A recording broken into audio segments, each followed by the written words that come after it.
কত শপথ কত কসম খাইলে আমায় নিয়া, মাঝে দরজায় রাইখা গেলে অন্যের হাত ধইরা।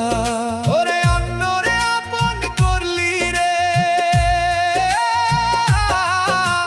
রক্তের ওই বাঁধন বলো ছবি ছিল কথার কথা, আমার বুকে দিয়া গেলে আমরো এই বিষাদ ব্যথা। যারে ভাবলাম জানের জান, সে তো নিল আমারই প্রাণ। বিধির লিখনে আজ আমি হইলাম যে রে নিঃস্ব জন, জানি তুমি থাকতে